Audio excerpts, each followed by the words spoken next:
Donc on a vu des schémas blocs là, notamment un exemple avec une jolie chasse d'eau. Donc on va essayer de voir là dans ce passage du cours comment est-ce on peut manipuler les schémas blocs pour essayer de les améliorer, les mettre sous la forme qui nous convient, etc.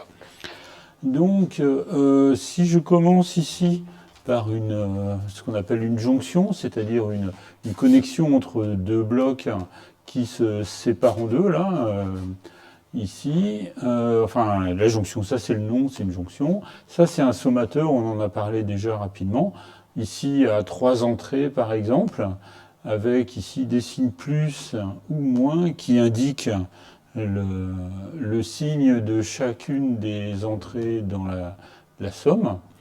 Et donc ici, on a la sortie du sommateur qui va être E1 parce qu'il y a un plus ici, moins E2 parce qu'il y a un moins ici, plus E3 parce qu'il y a un plus ici, etc.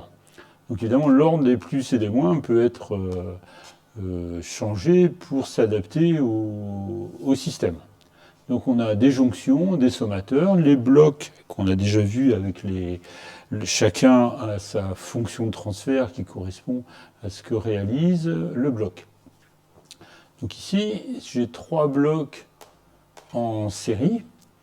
Et donc, ici, ma sortie S, ça va être H3E3, qui est lui-même H2E2, qui est lui-même H1E1. Et donc ici, on peut en déduire que la sortie S, eh bien en fait, c'est E1 multiplié par H2, multiplié par H1, pardon, H2, H3. Ce qu'on retrouve ici. Et donc ces 3 blocs-là, eh bien c'est équivalent à un seul bloc qui aurait pour fonction de transfert H1 multiplié par H2 multiplié par H3.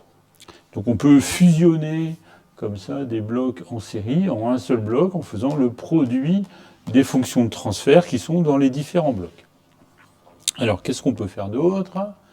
Si on a des blocs en parallèle ici, si on a des blocs en parallèle, donc ici un bloc avec une fonction de transfert H1, l'autre H2, et puis les deux sorties qui s'additionnent et chaque bloc a la même entrée E. Donc si je regarde l'équation de S, on voit que c'est EH1 plus EH2.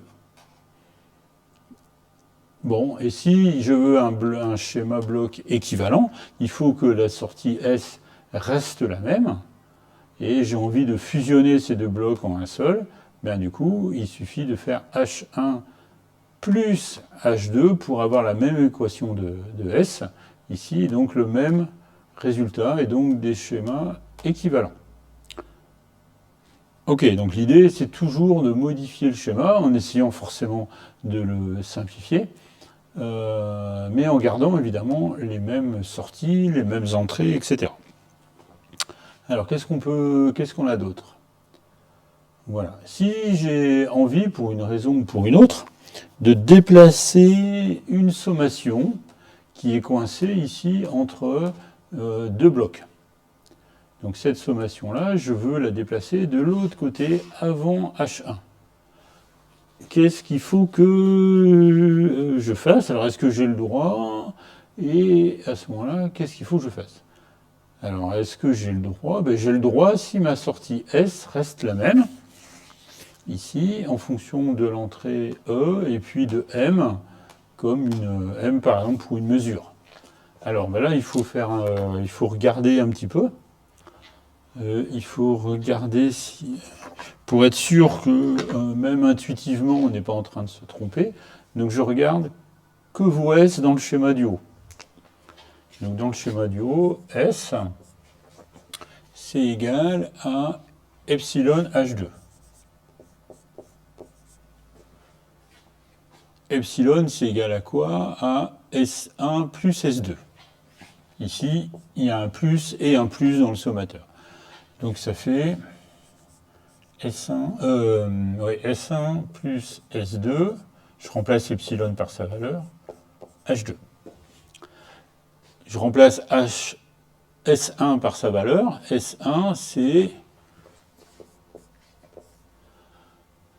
E H1 et S2 c'est M H3.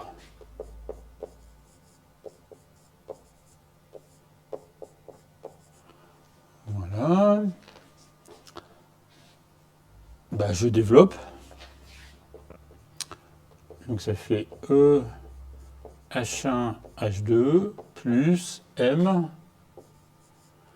H2 H3. Voilà. Donc là, j'ai ma sortie S sur le schéma bloc du haut. Si je regarde maintenant la même chose pour le schéma bloc du bas,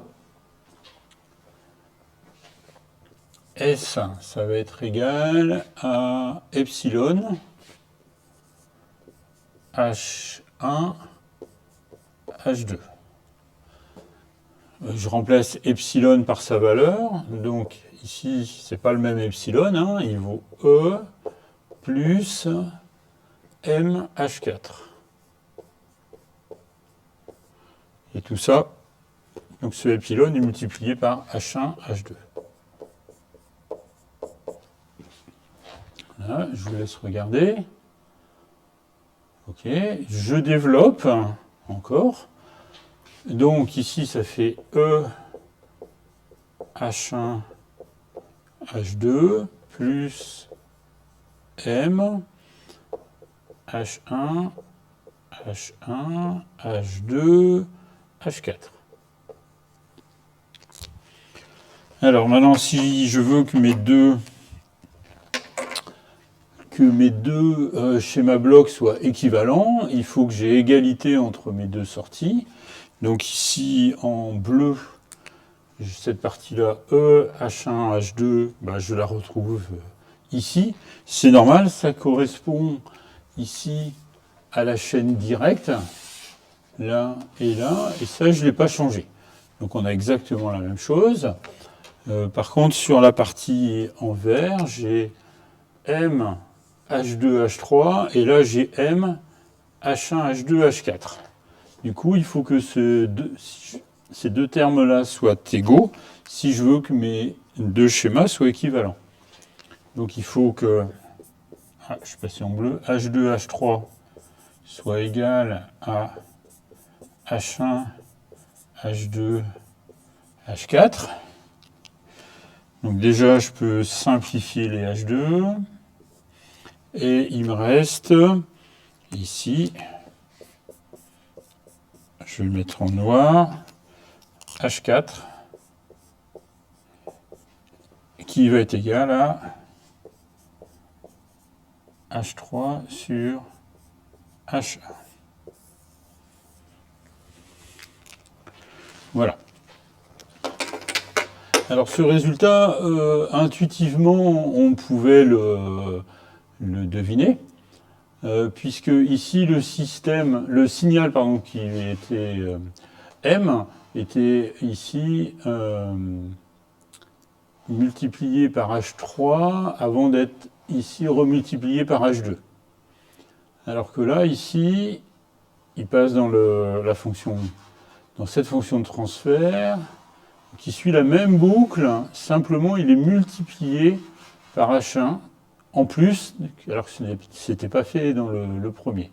Du coup, comme on sait qu'on va multiplier par H1, bien ici, pour que ça reste équivalent, il faut diviser par H1. Voilà. Ok. Après, qu'est-ce qu'il nous reste encore à voir? Déplacement d'une jonction. Alors, ici, cette jonction-là, j'ai envie de la passer de l'autre côté, avant H1. Donc ici, j'ai deux sorties à mon bout de système. Cette sortie-là, eh bien, ici, elle ne change pas. C'est l'entrée multipliée par H1 par H2. Donc ça n'a rien changé. Et S2, c'était ici H1 multiplié par H3. Donc ici, il faut que ça reste la même chose. Donc ici, on est obligé de remultiplier une deuxième fois par H1. Et donc là, on a bien les deux mêmes sorties en haut et en bas. Donc c'est équivalent. Je ne fais pas le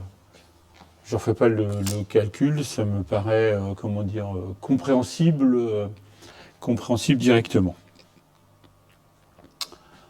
Voilà. Et puis je voudrais terminer cette partie juste sur les schémas blocs avec un petit exemple. Je voudrais reprendre le circuit RC qu'on avait vu avec les impédances isomorphes. Alors on avait fait un circuit RC comme ça. On avait une résistance, on avait E de T ici, la capacité C, et puis la sortie, là je vais l'appeler UT. Voilà. Et puis le courant I de T. Alors il faut que j'efface.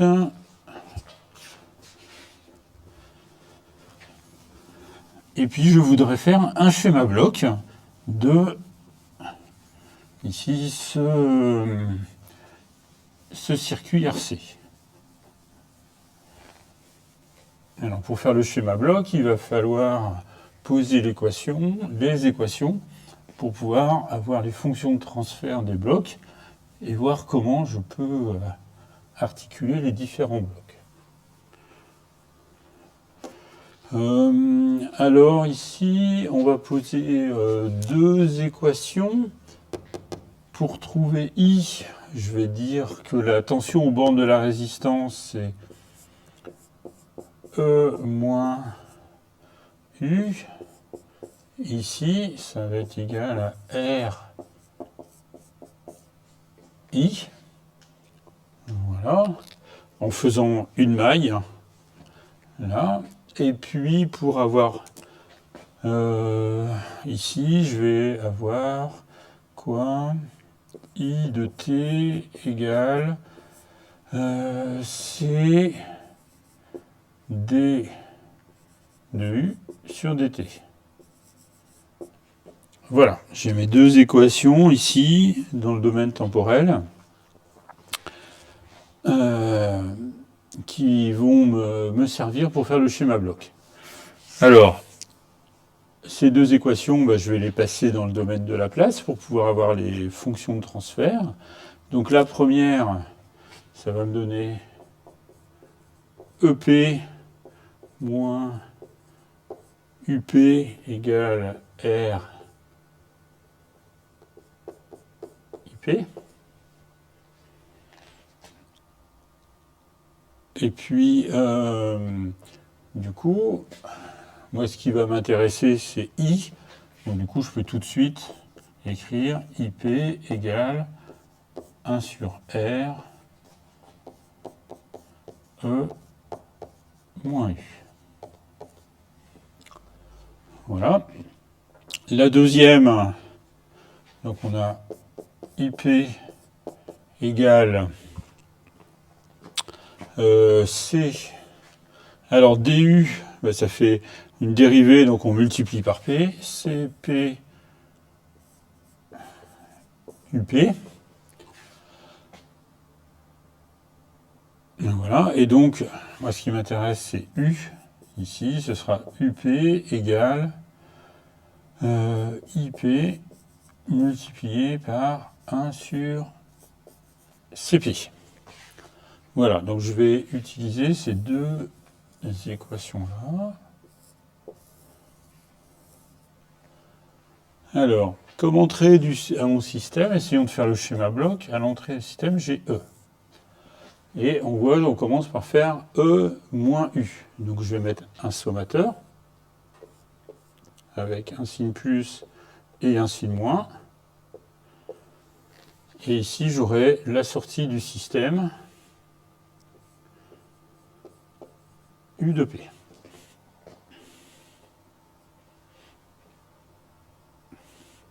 Donc ici, j'ai bien la différence EP moins UP.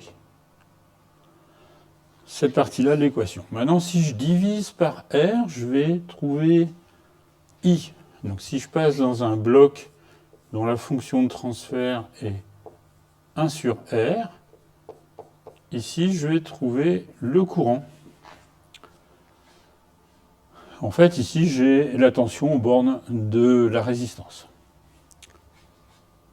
Voilà.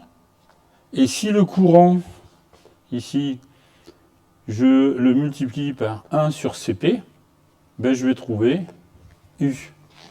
Donc ici, il suffit de mettre un bloc avec 1 sur Cp. Et voilà. Et donc ici, j'ai bien, je peux trouver mon courant, ma tension de sortie, et j'ai ma résistance et mon condensateur. Voilà. Alors je peux légèrement le simplifier. Bon, j'aurais pu le faire aussi dans les équations, en ici regroupant mes deux blocs pour en faire un seul. Donc si je le redessine comme ça, j'ai toujours mon sommateur, plus, moins, ici, et un seul bloc qui va être le produit des deux. C'est les deux sont en série, donc ça fait 1 sur RCP. Ici, et je trouve U de P. Hop, et voilà. Donc on a mis notre circuit RC sous forme d'un schéma bloc ici. Voilà, donc ça clôt, on va dire, les techniques de manipulation. Et puis, dans la vidéo suivante, on va voir comment, ici, enlever cette boucle de contre-réaction, là, ici, pour avoir directement remplacé tout ça par un seul bloc avec une seule fonction de transfert. Ah ben voilà, le téléphone sonne, du coup je vous laisse. Au revoir.